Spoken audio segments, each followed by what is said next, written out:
आणि तन मन धनसे सदा सुखी हो भारत देश मारा असं म्हणत या संपूर्ण भारतातील लोकांसाठी एकात्मतेचं मागणं ज्या वंदनीय राष्ट्रसंतांनी मागितलं, त्या राष्ट्रसंतांना लाखो लोकांच्या जीवनामध्ये जी ऊर्जा भरली, तसं हे संपूर्ण भारतातील अत्यंत मोठं असं ऊर्जास्थान आहे. राष्ट्रसंतांच्या या समाधीजवळ गेल्या 4 दिवसापासून प्रहारचे संस्थापक सन्माननीय बच्चूजी कडू अन्नत्याग आंदोलन करत आहे आणि या आंदोलनामध्ये 50 कार्यकर्ते सुद्धा सहभागी झाले आहेत. प्रहारच्या कार्यकर्त्याचा हा स्वभाव आहे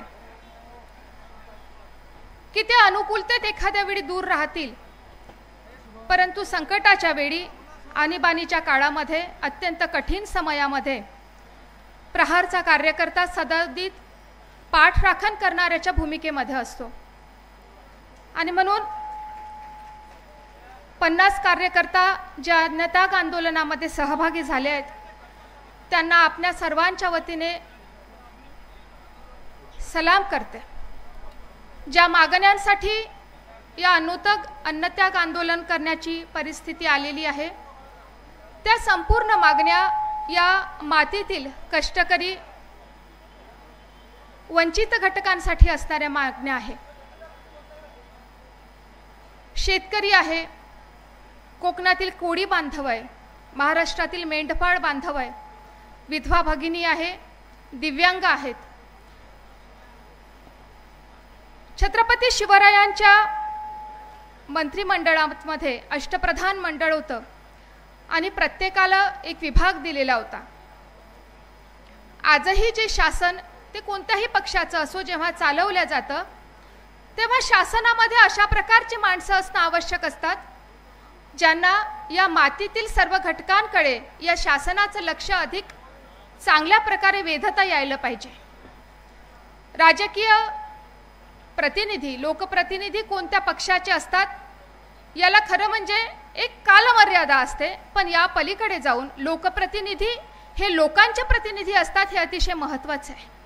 म्हणून आज जे सत्तेमध्ये आहे त्या महाराष्ट्राच्या सन्माननीय मुख्यमंत्री महोदयांना जे त्यांच्या अभ्यासासाठी, जे त्यांच्या प्रगल्भतेसाठी त्यांचा लौकिक आहे, महाराष्ट्राचे 2 अत्यंत सन्माननीय उपमुख्यमंत्री माननीय एकनाथजी शिंदे ज्यांचे घडणच कार्यकर्ता म्हणून झाले आहेत, आणि दुसरे उपमुख्यमंत्री माननीय अजितदादा पवार ज्यांच्या कामाची तडफ खूप आहे हे आम्ही ऐकून आहोत.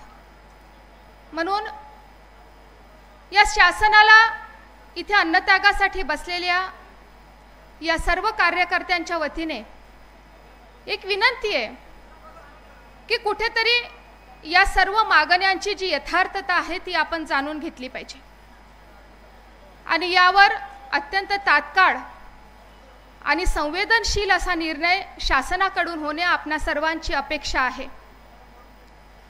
लढवय्या या कार्यकर्त्याला जपलं पाहिजे असं खरं म्हणजे माणुसकी आहे, त्याला मरणाच्या तोंडात देऊ नये.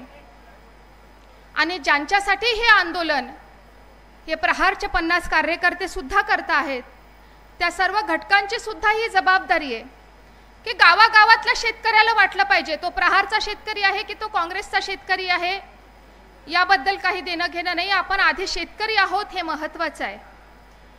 यासाठी राष्ट्रसंतांनी ज्याप्रमाणे आवाहन केलं त्याप्रमाणे ग्रामीण भागातील जनता ज्या सकारात्मक पद्धतीने या संपूर्ण स्वातंत्र्य लढ्यात सहभागी झाली होती, त्याप्रमाणे या अन्नत्याग आंदोलनाच्या समर्थनार्थ गावागावातील केवळ कार्यकर्ता प्रहारचा नाही तर सामान्य माणूस, सामान्य शेतकरी सुद्धा या संपूर्ण लढ्यामध्ये सहभागी होईल आणि निश्चितपणे सामान्य माणसाच्या त्याच्या या न्याय मागणीचं यश आपण खेचून आणाल असा विश्वास राष्ट्रसंतांच्या चरणी इथे व्यक्त करताना थांबते. जय हिंद.